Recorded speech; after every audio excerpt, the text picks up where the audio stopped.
हमारे बीच में बुद्धि सिंह जी जो हमारे पार्टी के वरिष्ठ नेता हैं, आदरणीय श्री उपेंद्र कांत मिश्रा जी जो हमारे ब्लॉक कांग्रेस के अध्यक्ष हैं, हमारे किशोरीलाल जी जो हमारे पूर्व में 2 बार विधायक रहे हैं और अभी कांग्रेस पार्टी के परिवार में सम्मिलित हुए हैं, श्री परशुराम जी जो हमारे प्रत्याशी रहे हैं और बंसी लाल जी जो भी हमारे कांग्रेस पार्टी के प्रत्याशी रहे हैं। और लंबी बात आपको नहीं कहना चाहता क्योंकि आगे थोड़ा समय का अभाव है, अभी 2-4 कार्यक्रम हमारे और हैं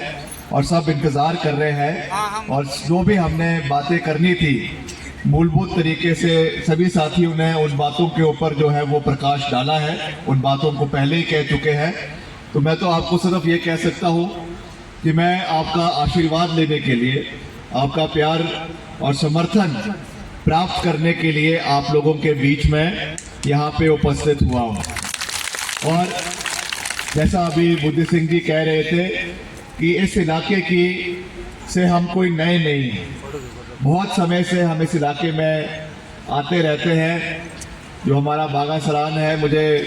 बचपन से करीबन 3-4 बारी इस इलाके में जाने का मौका मिला है। एक आगे आपका ज्वागी गांव है, वो इसके ऊपर ही है शायद इस साइड, वहाँ पर भी एक बारी आग लग गई थी उस गांव में। उस समय राजा साहब जो है वो केंद्रीय इस्पात मंत्री थे, वो खुद वहाँ पे उपस्थित नहीं हो पाए थे, मगर उन्होंने मेरी ड्यूटी लगाई थी कि आप वहाँ पे जाना, लोगों से मिलना, जो वहाँ के प्रभावित परिवार हैं ज्वागी के, उनसे मिलना। और पूरा सहयोग राजा साहब ने उस समय केंद्रीय इस्पात मंत्री थे, जितने भी घरों में आग लगी थी उन सब के घरों के लिए नई छतें दिलवाने का काम उस समय उन्होंने वहाँ पे किया था। और मैं खुद उस समय, अब तो शायद गाड़ी जाती है, उस समय गाड़ी नहीं जाती थी, तो वहाँ से हम पैदल होकर ऊपर ज्वागी गांव तक गए थे और सभी लोगों से, वहाँ पे जो प्रभावित परिवार थे उन लोगों से मिले थे। आज से करीबन 5-10 साल जो है पुरानी बात है। और वैसे भी मैं इलाके में आता रहता हूँ बीच बीच में। बाकी जो यहाँ के विकास के कार्य हैं उसके बारे में भी इन्होंने बड़े विस्तार पूर्वक बातें करी है। अब हर चीज़ में मैं डिटेल में नहीं जाना चाहता क्योंकि समय का थोड़ा अभाव है, मगर जो यहाँ की प्रमुख विकास कार्य है उसको आगे लेकर जाना ये मेरा दायित्व है। और अभी जब हमने अपने नामांकन पत्र मैंने मंडी में 9 तारीख को भरा, उस दिन हमने एक पूरा यहाँ का जो हमारा एक विजन है, कैसे हमने इलाके का विकास करवाना है, उसका एक पेशकश, एक नमूना प्रबुद्ध जनता के समक्ष रखा, जिसमें जो मंडी शहर है हमारा, मंडी संसदीय क्षेत्र का जो दिल है, वहाँ पर एक स्मार्ट सिटी आने वाले समय में बनाना, ये हमारी नंबर 1 प्राथमिकता मंडी संसदीय क्षेत्र के लिए है। वैसे ही हमारा चाहे बूबू जोड़ टनल है जो हमारा कुल्लू के लग वैली को बरोड से, जो आपका जोगिंदर नगर में पड़ता है, वहाँ से जोड़ने का कार्य है। और वैसे ही हमारा जो ये आपका जलोड़ी जोत टनल है, इसका निर्माण करवाना, क्योंकि ये टनल केवल एक गाड़ियों के लिए नहीं, गाड़ियों के लिए तो है ही है, मगर ये हमारी इस इलाके की रूपरेखा को बदलने के लिए, यहाँ की इकोनॉमी को, जो हमारी अर्थव्यवस्था है, उसको बदलने में एक बहुत निर्णायक भूमिका आने वाले समय में तय करेगी। अभी हम जाते हैं कसोल जाते हैं, हर दूसरे मोड़ पर, हर तीसरे मोड़ पर जो है होटल खुल चुके हैं, नए वहाँ पे रेस्टोरेंट्स हैं, नए वहाँ पे होटल्स हैं, होम स्टेज है, मगर जलोड़ी जोत तक टूरिस्ट आता है, मगर जलोड़ी जोत से नीचे इस साइड को उतरता नहीं है। तो इसलिए वहाँ की जैसे इकोनॉमी में एक पूरा कायाकल्प हुआ है, हम चाहते हैं कि इस इलाके में भी, और आपके पास तो इतना खूबसूरत ये जगह है, इतना खूबसूरत मैदान है बागा सरान का, इसको डेवलप करना ये हमारी नंबर 1 प्राथमिकता है। और जब हम यहाँ से जीत कर जाएंगे तो पहला विषय जो मैं लोकसभा में केंद्र सरकार के समक्ष रखूंगा वो इसी बागा सरान का रखूंगा, चाहे इसको कैसे हमने टूरिज्म पॉइंट ऑफ व्यू से डेवलप करना है। सड़कों का जो अभी ब्राइडल पाथ का इन्होंने जिक्र किया, ये तो फॉरेस्ट के माध्यम से हो रहा है, अच्छा कार्य हो रहा है, मगर इसको कैसे और बेहतरीन आने वाले समय में करना है या इसमें टनल का निर्माण जो है वो करवाया जा सकता है, उसका भी एक बाकायदा ब्लूप्रिंट बनाया जाएगा ताकि आने वाले समय में इन चीज़ों को पूरा किया जा सके। वैसे ही जो हमारा वजीर बावड़ी से लेकर जो ये आपका नोर तक सड़क है, इसको भी सरकार द्वारा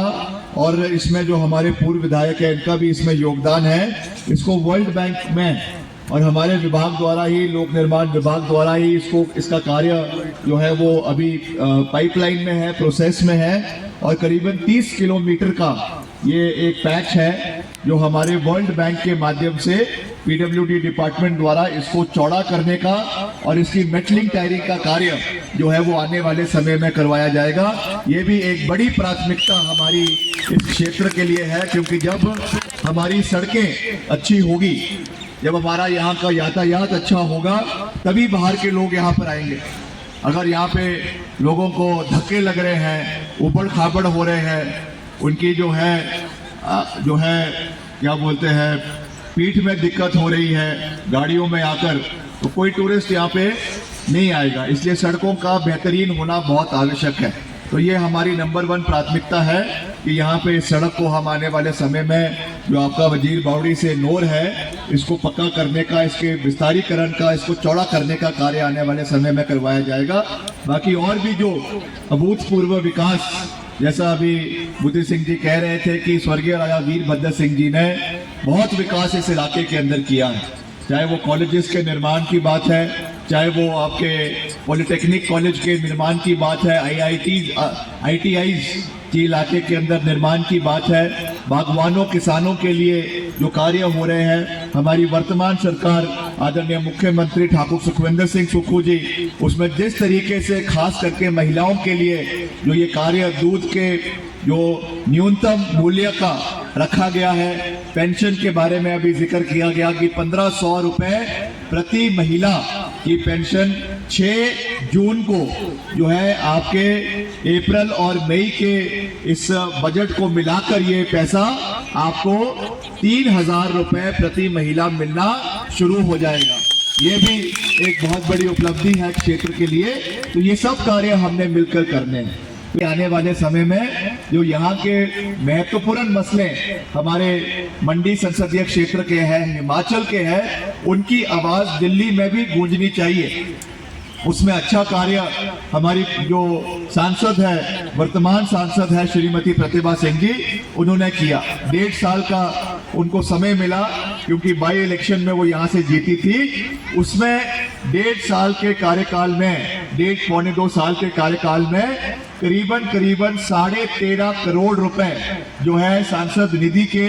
अलग अलग हमारे कोई महिला मंडल के लिए, कोई सामुदायिक भवन के लिए, कोई और चीजों के निर्माण कार्यों के लिए खर्च किए गए। बहुत सी महिला मंडलों को भी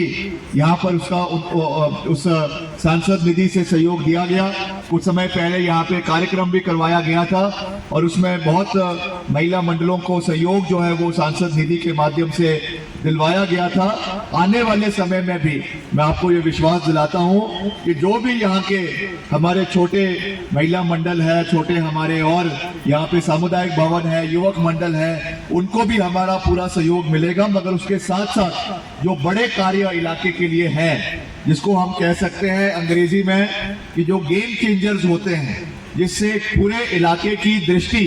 पूरे इलाके का जो हमारी अर्थव्यवस्था है, पूरे इलाके की इकोनॉमी जो चेंज हो जाती है, ऐसे बड़े प्रोजेक्ट हमको लाने की आवश्यकता है। और उसमें से एक जो हमारा इस पूरे क्षेत्र के लिए एक और जो सबसे बड़ी प्राथमिकता है, अभी मैंने अरसू में भी उसका जिक्र किया कि हम प्रयास करेंगे कि आने वाले समय में रामपुर के अंदर जो हमारा एक केंद्र है, रामपुर जो है हमारा आनी के लिए, आपके निर्मंड इलाके के लिए, रामपुर के लिए, किन्नौर के लिए, आपके कुमारसंड के लिए एक केंद्र बिंदु आता है, आपके करसोग इलाके के लिए एक केंद्र बिंदु आता है। वहां पर आने वाले समय में जैसे मेडिकल कॉलेजेस हमारे चंबा में, हमारे हमीरपुर में, नाहन में कांग्रेस पार्टी की सरकार ने, यूपीए की सरकार ने दिए, उसी तर्ज पर हमारा ये प्रयास रहेगा कि स्वास्थ्य सुविधाओं को और बेहतरीन करने के लिए रामपुर के अंदर एक बेहतरीन मेडिकल कॉलेज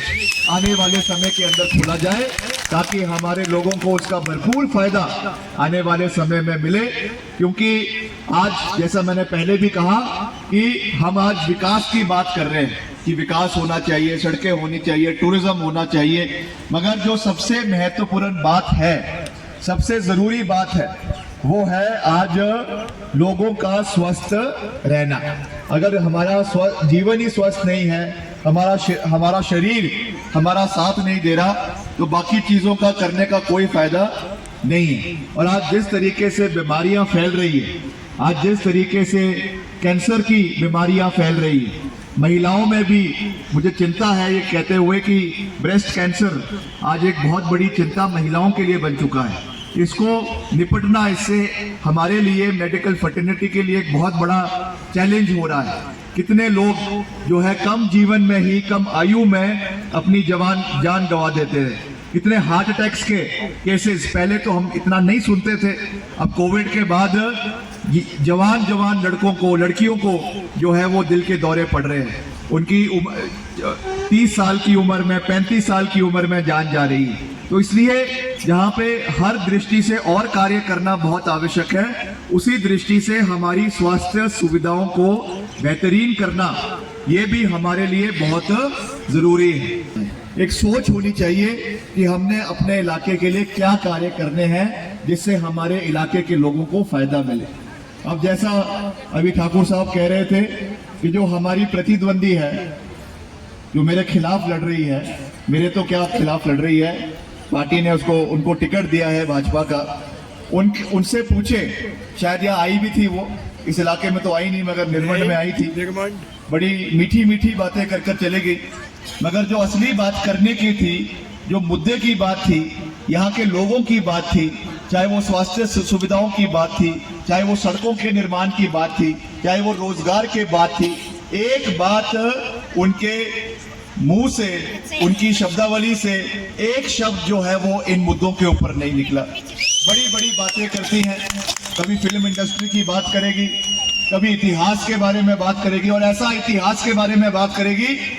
कि बड़े बड़े जो इतिहासकार हैं उनको भी फेल कर दिया। क्या कहा कि 2014 में हमको आजादी मिली। तो एक जमाना था जब हम कहते थे समाज में इतने हमारे बुजुर्ग हैं, अब तो कम बुजुर्ग रह गए जो आजादी के पहले के रहते थे। बैठते ना जब समाज में बैठते तो ये कहते ये हमारे बुजुर्ग थे जो आजादी से पहले जिनका जन्म हुआ। अब तो ऐसा सौभाग्य है कि जितने यहाँ सारे बैठे हुए हैं, आप सब आजादी के बाद पैदा हुए हैं, आजादी के जो है पहले पैदा हुए हैं। ये ऐसा उन्होंने नया करिश्मा एक जो है वो कर दिया कि 2014 में हमको आजादी मिली। दूसरा, देश का पहला प्रधानमंत्री, ये सब जानता है, बच्चा बच्चा जानता है कि देश का पहला प्रधानमंत्री जो है पंडित जवाहरलाल नेहरू जी थे। ये नए इतिहासकार निकल कर आई हैं जो कहती है कि सुभाष चंद्र बोस जो है वो देश के पहले प्रधानमंत्री थे। तो इस तरीके का मजाक आज राजनीति का बना दिया हुआ है। और सबसे बड़ी बात यह है कि आपको राजनीति में समय देना पड़ता है। ये पार्ट टाइम काम नहीं है कि सुबह कुछ और किया, शाम को कुछ और किया,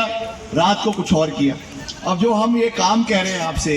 चाहे वो टनल निर्माण की बात है, चाहे वो मेडिकल कॉलेज लाने की बात है, वो केवल मेरे यहाँ भाषण देने से तो काम होगा नहीं। जब हम जीत कर जाएंगे तो इसके लिए आपको लोकसभा में भी आवाज उठानी पड़ेगी, आपको जो केंद्रीय मंत्री के मंत्रालयों के दफ्तर है वहां पर भी चक्कर काटने पड़ेंगे, आपको मंत्रियों से मिलना पड़ेगा, आपको अधिकारियों से मिलना पड़ेगा, आपको उनके साथ फील्ड में जाना पड़ेगा, आपको अपने लोगों के साथ बात करनी पड़ेगी, चर्चा करनी पड़ेगी, अधिकारियों के साथ चर्चा करनी पड़ेगी कि कहां पर ये प्रोजेक्ट बनना है, कैसे बनना है, क्या इसमें बजट की आवश्यकता है। अगर बजट की कमी है तो वित्त मंत्री से मिलना पड़ेगा, वित्त मंत्रालय के चक्कर काटने पड़ेंगे। तो ये कोई खाला जी का भाड़ा नहीं है कि आपने घोषणा कर दी मंच से और कार्य पूरा हो गया। शायद उनको ऐसा लगता होगा कि मोदी जी तो उनके दोस्त है, तो जो एक बारी में कह देंगे वो कार्य पूरा हो जाएगा, मगर ऐसे नहीं होता है। आपको प्रोजेक्ट पूरे करने के लिए समय देना पड़ता है। आपको लोकसभा में वो मुद्दे उठाने पड़ेंगे, समय समय पर अधिकारियों के साथ बैठक करनी पड़ेगी, चर्चा करनी पड़ेगी, उसके बाद जाकर प्रोजेक्ट शुरू होते हैं। फिर समय पर उनको पूरा करवाना वो भी अपने आप में एक बहुत बड़ा चैलेंज है। आज क्योंकि मैं खुद प्रदेश का लोक निर्माण मंत्री हूं, हम जानते हैं इस बात को कि प्रोजेक्ट को शुरू करवाना तो बड़ा आसान है, जाकर वहां पे शिलान्यास कर देना, पत्थर लगा देना, वो बड़ा आसान है। मगर जो समय है, अगर 14 महीने का समय दिया है या 24 महीने का समय दिया है या उससे ज्यादा समय दिया है, उस समय के अंदर प्रोजेक्ट कंप्लीट हो, उसके लिए आपको अधिकारियों के ऊपर भी नकेल कसनी पड़ती है। अधिकारियों के साथ साथ जो ठेकेदार है जिसको प्रोजेक्ट दिया हुआ है उसकी नकेल भी कसनी पड़ती है, पैसे का प्रावधान करना पड़ता है, इन सब चीजों का ध्यान रखना पड़ता है। तब जाकर जो आपने बात कही हुई है, तब जाकर वो धरातल पे उतरती है। इसलिए ये तो पार्ट टाइम पॉलिटिशियन है, खुद कह रही हैं कि मेरा तो अभी फिल्म जगत में मेरी 5-6 फिल्में और बची हुई है, यहाँ तो केवल घूमने आई हुई है। तो अगर यहाँ से वो गलती से, वैसे तो जीतने वाली है नहीं, अगर गलती से कहीं यहाँ से जीती जाती है तो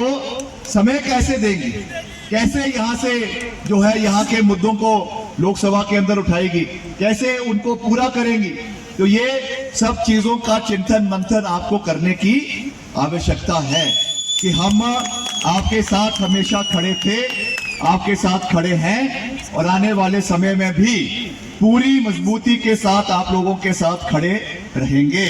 तो मैं जाते हुए मेरा आपसे यही विनम्र निवेदन है कि आपने यहाँ से सही निर्णय लेना है, एक एक वोट कांग्रेस पार्टी को देना है और कांग्रेस पार्टी को यहाँ से भारी बहुमत से जिताना है। और हम मिलकर यहाँ पे जो भी विकास के कार्य, चाहे वो प्रदेश सरकार द्वारा करवाए जा रहे हैं, चाहे वो केंद्र सरकार द्वारा करवाए जा रहे हैं, उनको अमली जामा